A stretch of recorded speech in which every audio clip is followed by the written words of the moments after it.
Topic po natin ngayon, ito po napakahalaga. Early signs na may sakit sa puso o baka atakihin sa puso ang isang tao. Yan po, linyang-linya ko to bilang internist and cardiologist. Mamaya, papakita natin to mga skin signs. Yan, ng mataas ang cholesterol at possible sakit sa puso balang araw. Around 10 warning signs kasi. Pero basically, explain ko lang katulad nitong picture na to. Kadalasan talaga may nararamdaman dito yan. Sa may dibdib, minsan sa leeg, minsan sa kaliwang kamay.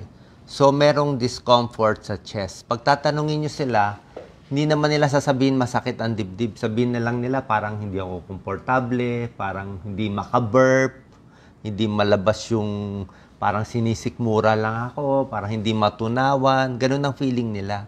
Yan, no? Pero, sakit sa puso na pala yon. Okay?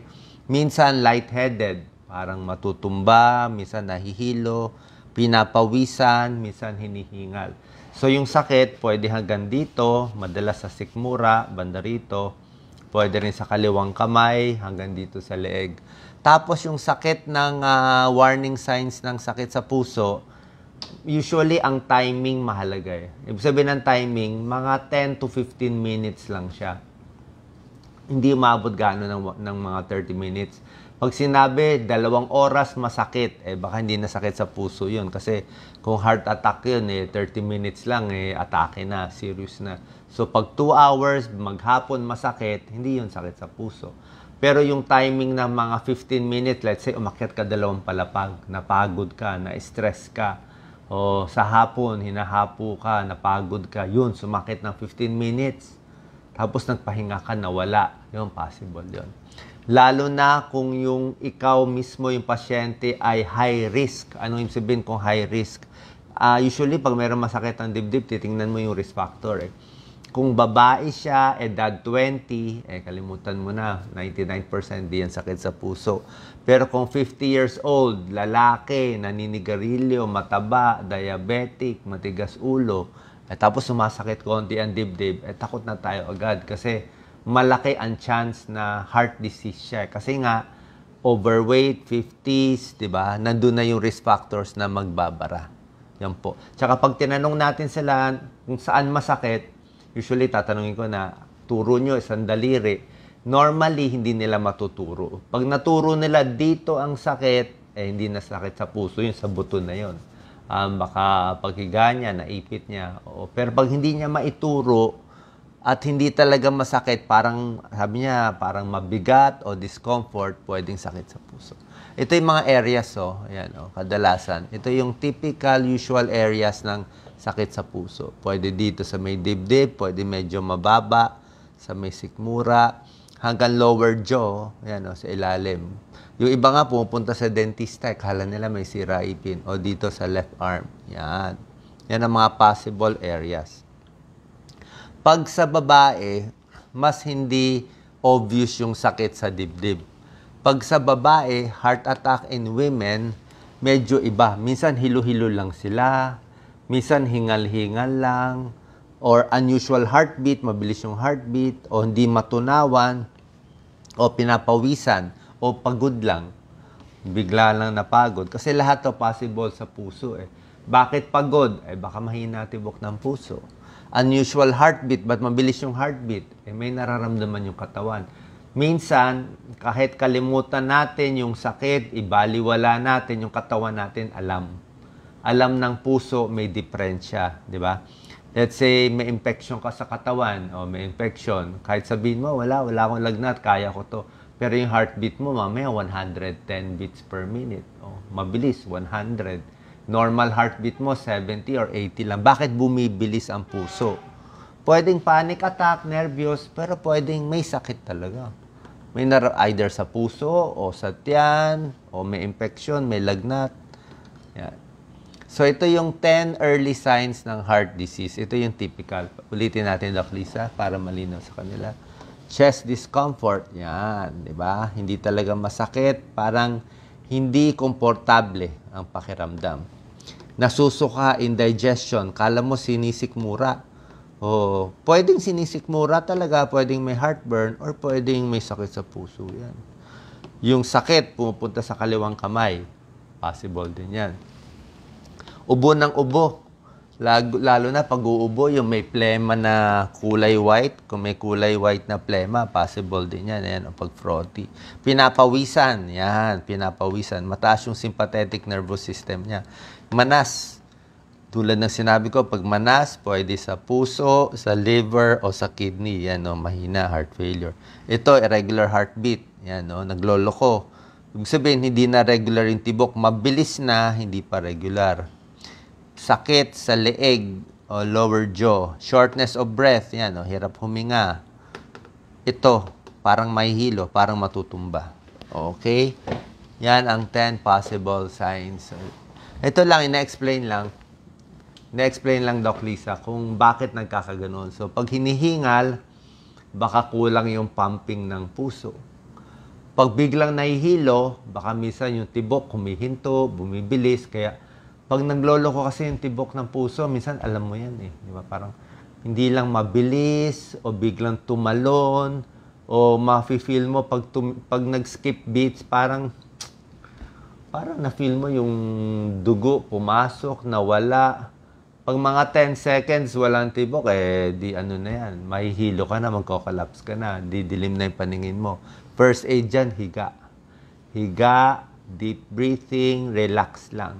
Kasi, let's say may sakit ka na nga sa puso o ibang sakit, sa tiyan o sa puso, dagdagan mo pa ng nervyos. Yung nervyos mo, lalo magpapabilis sa puso. Lalong sisikip yung daloy ng dugo, lalong tutuloy yung heart attack. O kung stroke man, baka tutuloy yung stroke. Kaya nga, kahit anong sakit, deep breathing, relax, higa lang, unti-unti, tapos magpapa-check up tayo. Yan. Sweating, biglang pinapawisan ng malapot. Diba? Pag, diba, naturo ko na sa inyo, dalawang klaseng pawis. May pawis na nagja-jogging ka, hindi siya malapot na pawis. Merong pawis ng sakit, pawis ng heart attack, malapot yan. Ibang klaseng sweat ang medyo may fats yung sa sweat mo yan. No? May dagdag ding mga symptoms, ito, memory loss, kung laging barado sa utak. Erectile dysfunction, mahina sa pagtatalik ang lalaki kasi ang ari ng lalaki, artery din siya eh. Kaya siya tumitigas kasi maganda yung daloy dapat ng dugo. So kung diabetic, high blood, o malakas manigarilyo, magbabara din yan. Pag nagbara yan, so hihina din. So kung ano man yung ugat sa ari, ugat sa puso, ugat sa utak, halos pare-parehong mga ugat yan. So pag nagbara sa puso, expect mo may bara din sa ibang parts ng katawan. Kaya nagiging sign.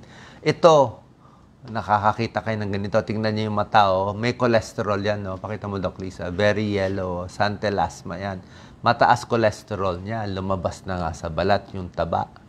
Okay? Minsan, lumalabas din yan sa likod. Parang butlig-butlig pero kulay yellow. Diba? Ang taba, yellow. Meron din naman yung taba nandito sa mata. Oh. Taba rin to. High cholesterol. Doc Lisa, focus please. Arcosenilis. Ayan, para makita nila.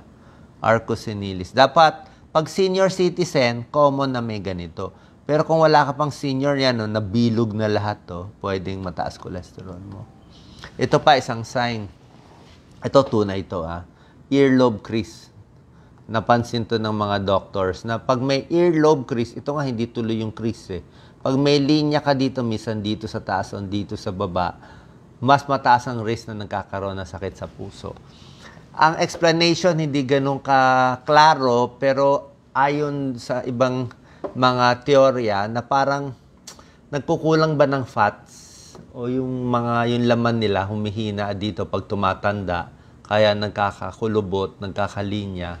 Pati yung ugat natin sa puso, ganun din. Nagkakaproblema din, sumasabay sa old age. Kaya nagkaka-earlobe crease.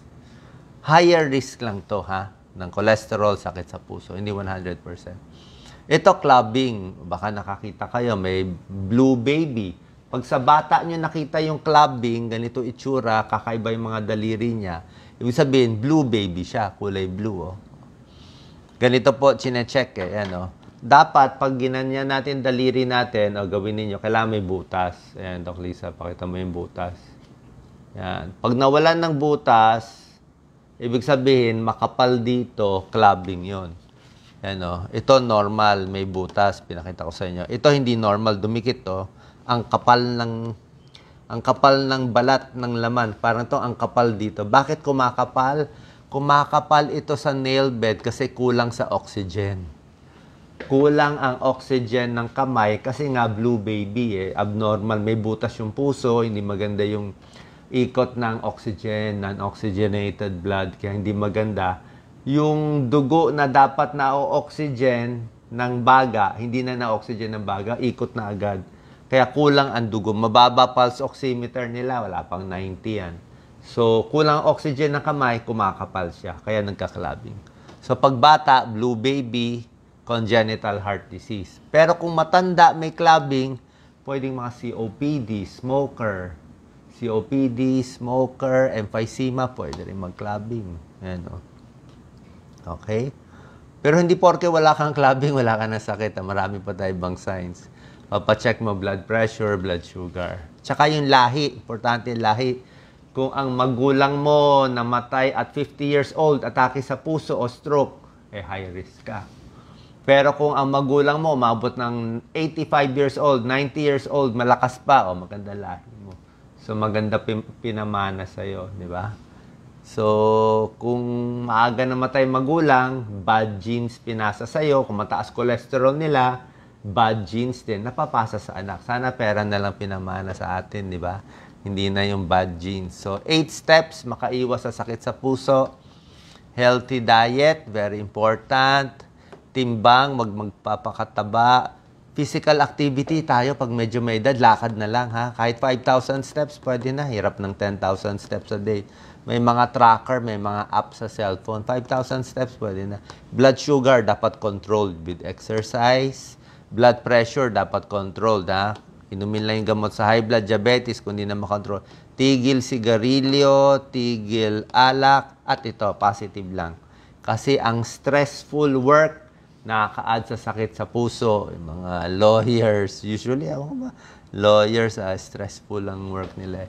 So, other natural ways, sabi ko, an apple a day keeps the doctor away. Ito mga healthy nuts, saging, paborito ko, papaya, pipino, gulay, lahat po to. So, mas gusto natin nga, mas natural yung remedy kaysa sa mas ano. Ano daw gagawin pag yung mga nararamdaman? Papacheck tayo agad. Okay? So, oras na meron kayong ganitong sintomas, walang choice, thanks sa tanong, pupunta tayo sa cardiologist. Mas gusto ko sana, kung walang cardiologist, sa internist pwede na rin. Tapos, basically, kailangan isang ECG tsaka isang 2D echo. Dalawa papagawa. ECG kasi, 50% sure lang siya. Hindi porke normal ECG mo, magha-hallelujah ka na, wala ka na sakit sa puso. Hindi po. Ang ECG, pag normal, hindi ka pa sure kung okay ka. Ang ECG, pag abnormal, sure ka may sakit sa puso. Kaya pag may ECG na abnormal na, kasi bago mag-abnormal yung ECG, yan linya ko magbasa ng ECG. Bago maging abnormal yan, malaki na baray. Pag konti pa lang bara, minsan normal pa lang. Tsaka minsan, papatakbuhin mo muna. May treadmill stress test, di ba? So, tatakbo muna sila, may ECG. Habang pinapagod yung puso, doon lalabas yung abnormal. 2D echo may tulong din. Makikita sa 2D echo, around 2,000 siguro sa maliit na laboratory, 4,000 sa malalaking ospital, mahal na ngayon yung echo. Makikita kung lumalaki ang puso, kung mahina ang puso, at kung kumakapal ang puso. So, 2D echo, ECG, blood test, basic, yun talaga kailangan natin, libreng check-up.